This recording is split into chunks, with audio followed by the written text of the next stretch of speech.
Ronggeng Pengikat, karya dari Lely Rosida, dibacakan oleh M. Fardan. Lantunan suara indah gamelan dari radio mengingatkanku pada catatan kelam yang pernah kualami. Kisah yang begitu pilu hingga membuat fatal segala impian hidupku. Saat ini dan mungkin sampai kapanpun, kursi roda inilah yang akan menjadi teman setia sepanjang hidup. Aku terisak mengingatnya.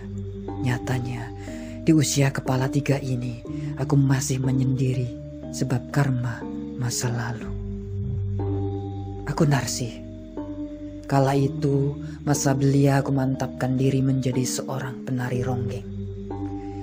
Tiap acara desa dan hajatan kampung selalu kuisi dengan meliukkan keluasan badan. Semangat begitu menggebu saat beberapa kali mendapat upah yang lumayan. Belum lagi saweran dari lelaki hidung belang menambah tebal isi dompetku. Teringat masa kecil tanpa orang tua membuatku bertekad mengubah jalan hidup. Neneklah satu-satunya penyemangat. Tetapi kian hari tubuh rapuhnya tak bisa lagi meraup rupiah untuk kebutuhan kami. Kesulitan ekonomi membuatku tergugah untuk belajar pada seorang dukun ronggeng. Tiap kali akad tampil aku diajarkan untuk berpuasa agar lebih bisa menahan ego dan emosi saat di atas panggung. Katanya, puasa juga bisa membuat memasrahkan diri kepada Tuhan demi kelancaran acara. Tak seperti kawan-kawan lain yang memakai susuk dan ritual lain sebagai pemikat, aku lebih memilih puasa dari ajaran Mbah Painem, sang dukun ronggeng. Syarat ini bagiku lebih mudah dan tak menyalahi keyakinan agamaku. Namun, belakangan aku baru mengetahui jika sebagai seorang ronggeng yang sah harus menjalani upacara tradisional yang puncaknya adalah upacara buka kelambu, yaitu menyerahkan keperawanan kepada siapapun lelaki yang mampu memberikan imbalan paling mahal. Aku merasa ngeri, tak ada kekuatan dan keberanian untuk menolaknya. Aku telah terlibat dan larut dalam kekuasaan sebuah tradisi tanpa bisa mengelak. Pak Lurah Suwarno adalah lelaki yang akhirnya mampu menyingkirkan beberapa petinggi desa lainnya. Dialah perebut keperempuanku. Gunjingan dan desusan tentangku sebagai wanita tak baik semakin merebak. Nenek yang mendengar kisahku tiba-tiba mengalami serangan jantung karena kaget.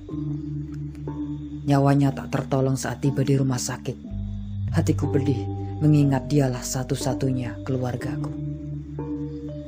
Kesedihan yang mendalam membuatku selalu rindu akan perhatian dari Pak Lurah yang seringkali bertanya keadaanku. Kecemasannya, kelembutannya, dan kepiawaiannya merebut hatiku. Sungguh sukses membuatku luluh dan takluk. Hingga aku lupa bahwa dia sudah berkeluarga. Banyak yang mengira aku menggunakan pelet untuk memikat Pak Lurah. Ditambah lagi, tiap kali pentas akan selalu ada lelaki yang menawar tubuhku kembali. Awalnya aku menolak dan merasa jijik. Namun, lagi-lagi kesulitan ekonomi membuatku lupa akan segalanya. Bahkan tak kupedulikan lagi norma dan ajaran agama yang diajarkan nenek. Kini prioritasku hanyalah uang dan harta. Bahkan aku rela menjadi simpanan Pak Lurah untuk memenuhi segala kebutuhan dan keinginan hidupku. Kabar seperti ini sangatlah cepat meluas dari mulut ke mulut, hingga sampailah di telinga Bu Lurah. Anehnya, aku tak takut bersaing dengannya. Berbekal tubuh seksi dan usia belia, aku meyakinkan diri bahwa Pak Lurah pasti akan memilihku ketimbang dia. Suatu malam di acara hajatan desa, aku kembali tampil sebagai penghibur. Di kursi paling depan, tampak Pak Lurah beserta istri menikmati liukan tubuhku diiringi alunan musik nan syahdu.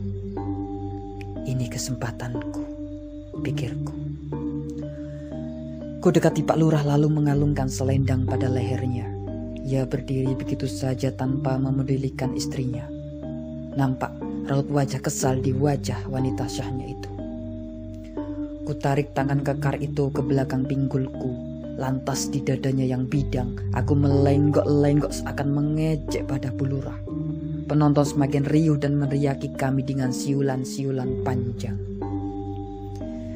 Siratan kecewa muncul di wajahku tatkala melihat bangku yang ditempati wanita kalem itu kosong. Kemana ia? Cemburukah? Rupanya aku sukses mempermalukannya. Ya, aku menang. Ku lalui malam ini dengan memadu kasih bersama lelaki suami orang itu. Pagi hari ku dapati kakiku terasa seperti kesemutan. Pak Lurah bilang mungkin asam urat atau kolesterol tinggi. Ia memberikanku uang seperti biasa dan meninggalkanku begitu saja. Semakin lama saat sore hari sakit di kakiku semakin terasa. Seperti ditusuk-tusuk oleh jarum. Bahkan aku tak kuasa berdiri. Kuhubungi Pak Lurah agar mengantarku berobat, tetapi ia menolak dengan alasan sibuk. Aku benar-benar sakit hingga untuk beraktivitas kulakukan dengan cara mengesot. Beberapa tetangga yang tahu malah mencibirku, tak ada yang membantu. 3 hari setelahnya, Pak Lurah baru datang menghampiriku. Saat kuuluhkan semua yang kurasakan, ia malah terlihat tak suka dan jijik. Ia membelikanku kursi roda untuk membantu aktivitas. Tanggapan untuk menari berkali-kali kutolak karena kondisi kaki yang kian hari semakin mati rasa. Mak, Mbak Ayu tetangga sebelah, rumah berbaik hati mengantarku berobat.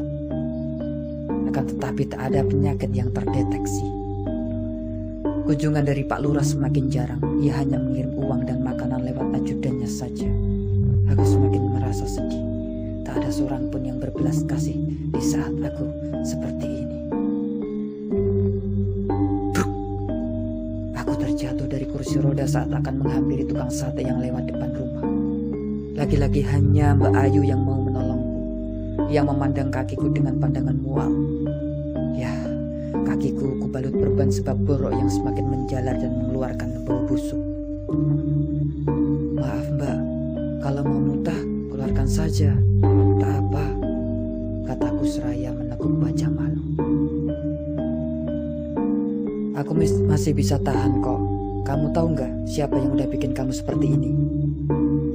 Maksudnya, ku tengadahkan wajah seketika menatapnya. Ini kelakuan Bu Lurah. Ia sengaja kirim santet buat kakimu agar kamu nggak bisa nari dan goda suaminya lagi.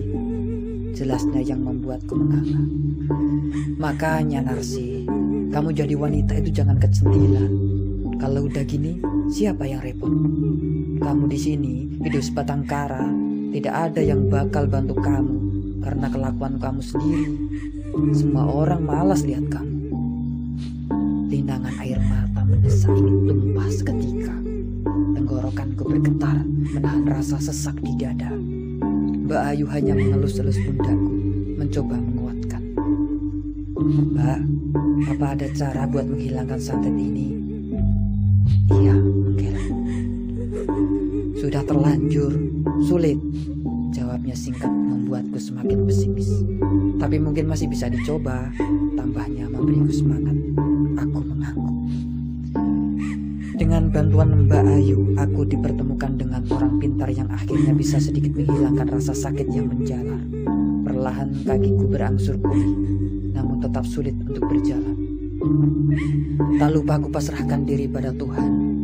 Aku bertobat dan memulai kehidupan baru dengan menjadi seorang pengrajin dompet dan tas etnik. Kurangkai roncean manik-mani di atas kain sembari mendengarkan alunan gamelan dari radio kesayanganku. Di atas kursi roda, teman setiaku. Terima kasih.